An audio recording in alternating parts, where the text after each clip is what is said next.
All right, it is Wednesday and we are getting started right away. I am so excited to be connecting with all of you today. It is Wellness Wednesday. My name is Lauren Baptiste and you're checking into Akaloa Wellness. Today we are talking about 5 techniques to stress less so you can achieve more, so that you can feel great. So before we even get started, check in, let me know where you're coming from, message me and say hello. I'm so excited to know where you are, what you're doing. But yeah, just let me know and I'll be checking the chat periodically. If you have any questions at any time, just feel free to write them in. That's the beauty of being here live with me. But of course, if you have questions and you're listening on the replay, feel free to message me. I'm always excited to hear what's going on, learn to support you, and all of that beautiful stuff. So let's get started because this is Akaloa Wellness's Wellness Wednesday mini class. Now, if we've never ever met before, I should introduce myself. My name is Lauren Baptiste and I'm an executive wellness coach and founder of Akaloa Wellness. My company empowers, equips, and gives women the tools, techniques, and mindset shifts to be successful in today's world. So I teach you how to thrive. So using this ancient wisdom of Ayurveda, yoga, Reiki, other holistic nutrition techniques, plus I have 10 years of working experience in corporate America. So I understand stress inside and out. I experienced it, I lived through it, I survived it, and here it's my mission to give it to you so that you can feel great again. So we start with stress month because according to Akaloa Wellness, right, we believe stress is the root of everything. So if you're not feeling good, there's a good chance that your stress is high. That's not always true, but for a lot of us, that's the truth of what's happening. So in the first session, we talked about some general strategic techniques of how we want to tackle stress. Last week, we talked about the effects of stress and what it's actually doing to you. So a lot of times when we talk about stress, we disconnect the idea that, oh, I feel stress, but I don't realize that this anxiety that I'm dealing with, or this overwhelm, or these hives all over my body are my stress. So that's what the point of these sessions are. So they're just weekly little gems that you can listen to, absorb, take in on your own accord, but it's an opportunity to really drop in. So if you're in the middle of work, right, let's start with a deep breath because it can be stressful. And if you're listening to this on the replay or in the morning or any time of day, take a breath. So uncross your legs if you're sitting in a chair. Make sure that your sits bones are pressing into the earth as your spine is nice and long. Even feel the back part of your spine feel long. So maybe your chin comes in slightly. And just take a nice deep breath. Inhale. And exhale out of your mouth. One more deep breath like that. Close your eyes. Inhale. And release. Awesome. So we'll play with this today as we talk about what you can do. So today, 5 techniques to work through your stress so that you can stress less and achieve more. So for those who didn't make last session, I just want to talk about the impact of stress. And I won't go into it as thoroughly, but just so you know, your stress or the idea of stress can impact anything, everything, everyone in your path. So it can lead to insomnia, it can lead to shortness of breath, anxiety, increased blood pressure, irregular menstruation, dryness in the skin, headaches, overwhelm. It can create a lot on the body. So that is just a snippet, right? I can go through a whole laundry list of twitches and irritable bowels and forgetfulness and spaciness and excess thinking or worrying. And all of those are true as well. Those all create more stress. Have you ever felt heartburn after, eating while you're in a stressful period? There's so much. The list goes on and on. So we know if we've listened in for the last couple of sessions, and if not, that stress is obviously powerful and impactful, so much so that 75 to 90% of visits to the doctor are for stress-related health concerns. Wow. It's a big number. So that is why we need to get into it right away and talk about what you can do about it. Because if we don't have easy things that we can invite into our life, it's going to be really challenging to make our way towards feeling good. And that's my goal for you. I want you to feel good. I want you to thrive. I want your health and wellness to be not the inhibitor, but the leader of your life. Because without our health, we have nothing. And it's so true. Have you ever felt sick and you can't get up, you can't meet your friends, you can't work, you can't do the things that you love? So without our health, we have nothing. So it's so important that we're caring for our health in the best possible way. So let's get right into it. So number one, how you can stress less and achieve more. And so the first one is deep breathing, just like we did. So deep diaphragmatic breathing. So our diaphragm is right underneath the rib cage, right here, if you can't see. And so what happens is every time we inhale, oxygen comes into the lungs and it presses the diaphragm down, which then has an impact on the belly, which is why the organs or the belly balloons out and the organs are pressing down. So if you feel when you breathe, there can be different types of breathing in the chest, breathing in the belly. But in the school of Ayurveda, we learn to breathe from the belly. So let's all try that together and see the difference. So if you inhale through the nose or through the mouth, and see if even you put your hand on your belly, if you can feel that expansion. So I'll even stand up and show you. Inhale, and then exhale. So take a couple breaths like that, and just see, maybe even closing your eyes. And so what this does is it starts to create a sensation of relaxation. So there are contraindications, but generally, if you're feeling just a little overwhelmed, a little stressed, slowing down the breath, filling the belly with breath will start to help us feel more grounded. And so if you're dealing with any types of trauma, any abdominal injuries, anything that might be happening down in either the belly or the anywhere kind of below the waist, then it's a opportunity to breathe a little softer, but just to tap into your breath and just become really aware of your breath. And this helps us stress less because it takes us out of our mind, even for just a moment. So it's an opportunity to just inhale, breathe through the belly, and then exhale, pull the belly in gently with the core and feel the belly button press against the spine. Don't allow or try to avoid any stickiness and just a nice smooth breath. Awesome. So even doing this for 1 to 2 minutes a day, a couple times a day, while you're commuting to work, while you're, getting ready for a dinner with friends, while you're moving around, or, the idea is not to multitask, but it's an opportunity for you to check in with your breath, an opportunity to check in with yourself, your body, and take a moment to just reflect. So that is number one. Number two, so a way that you can stress less, really simple way to do it, slow down in your life in ways that you can. So someone who's stressed out is probably about to close out on this, and I ask you, don't do that, but just start to think about how you can slow down in your life. And it might not mean that you can slow everything down, but can you eat a little bit slower? Can you walk a little bit slower? Shower a little bit slower, right? Just inviting a little bit more slowness into the life allows us to ground down, allows us to feel better, allows us to just start to drop into what we need. So inviting slowness becomes this new meditation of awareness of what will start to have us feel great. So I really encourage that you think about ways that you can slow down. And maybe that means on certain nights of the week that you disconnect to your phone. Oh, hold on, I turned my camera around. Maybe certain nights that you disconnect to your phone, or maybe other opportunities where you just start to go for a mindful walk.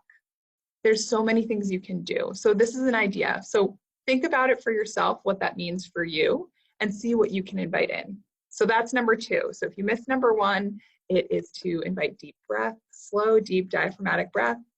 The second way is to slow down in your life in areas that you can. The third way is to move your body. And now right away, this might think okay, I need to go for a run. I need to go for, a CrossFit class, I need to do something intense. And a lot of us don't have time. If we're stressed, if we're at work crazy hours, if we're dealing with family and kids and all of the endless to-do list, you don't have to do that, right? You don't have to worry about that in that of doing something really long and intensive, but can you give yourself 15 minutes to move your body around? Can you move the shoulders? Can you create a little bit of circles in the neck? What can you do in your life to invite more movement? And so according to Ayurveda, we learn that emotions get stuck in the body, right? So we learn that 86% of disease is in the GI tract. So that's from the mouth to the colon. And so if we're not moving the body often, then things start to get stuck. And those little bits of stuck food, stuck emotion will start to create maybe a sense of nervousness, overwhelm, maybe just indigestion. So we have either these toxins from physical things that are happening of what we're ingesting, or maybe even emotional things that we're ingesting. If we have a hard boss, I could go on for a long time about mental toxins and traumas. But if we move our body even in a gentle way, we can start to release that. So even just inviting little twists, right?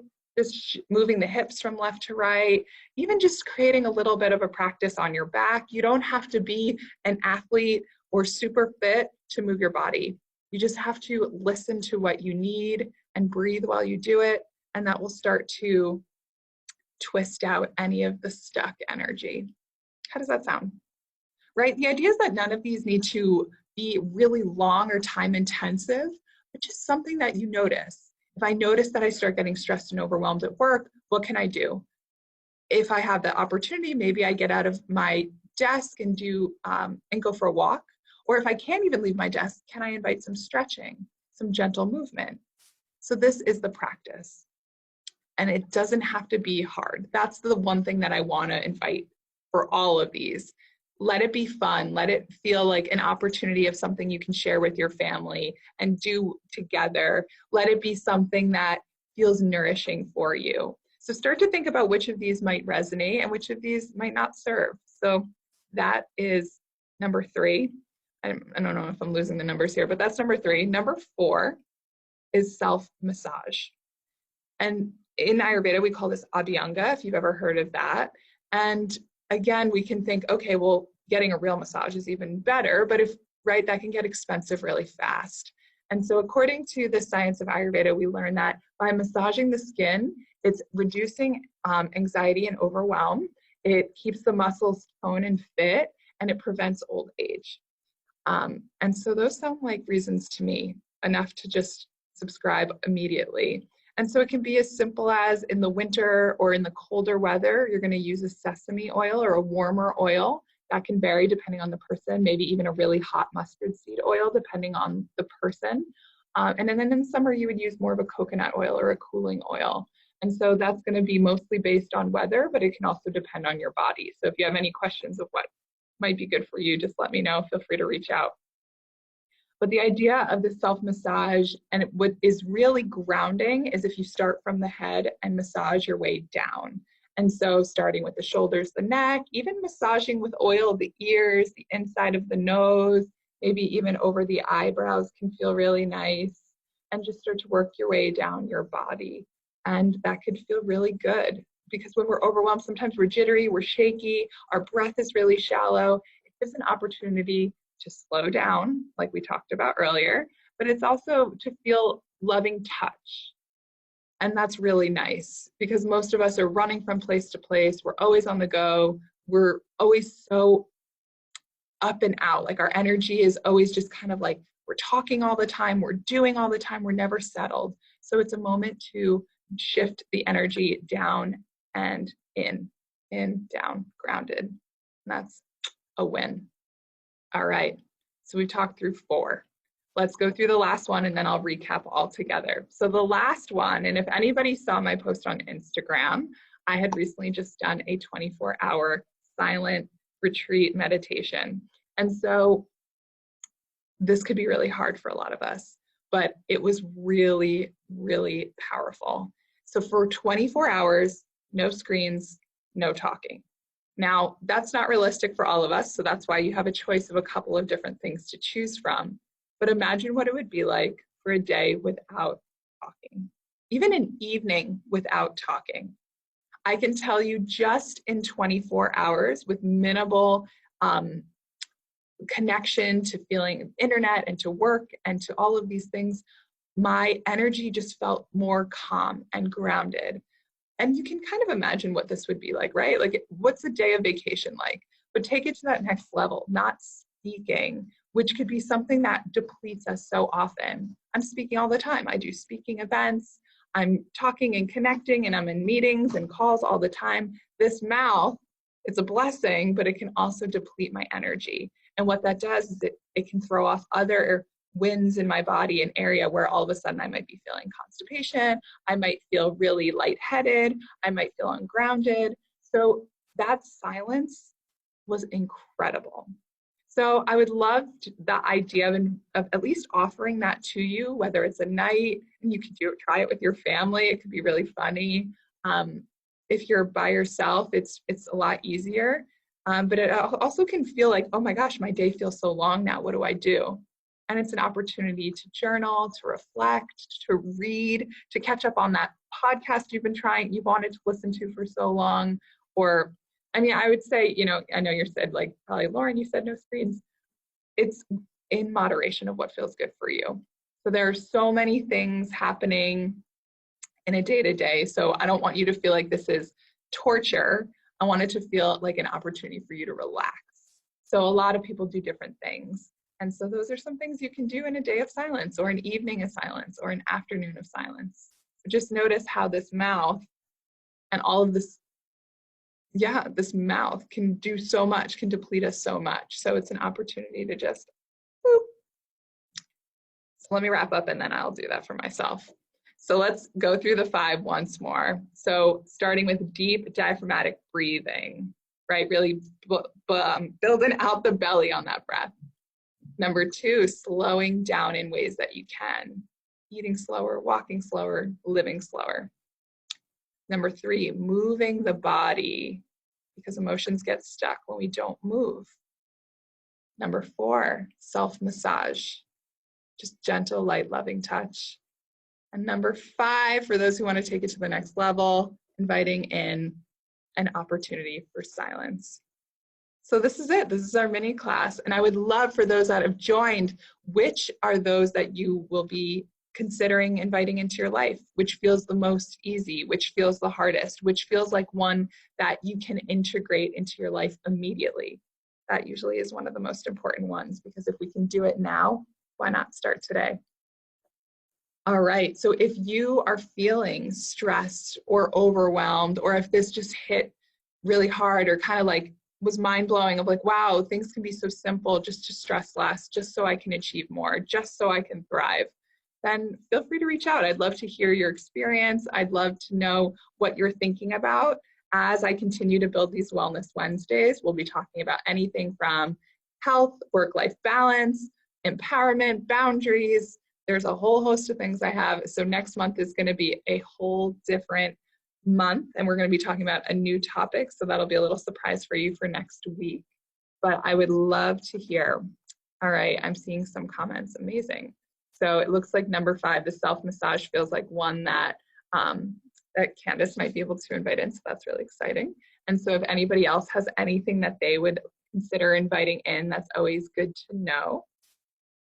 And yeah, what happens when we start to express what we're going to do, then we start to create a little bit of accountability. Like, okay, well, now I need to go get that mustard seed oil, or I need to start carving out time to do it. So it becomes a really nice thing to share out loud what we learned. All right, friends, this is the end of today's mini class. And if you'd like to get in touch with me, let me know. You can do it here on Instagram, here on Facebook, wherever you find me, this will be there. Let's stay connected. Feel free to email me, Lauren at akalowellness.com. Go to the website. You want to join the newsletter, do that. There's a lot of amazing things coming your way. But otherwise, I will see you right here next Wednesday, 1 o'clock. Have a beautiful afternoon. See you soon.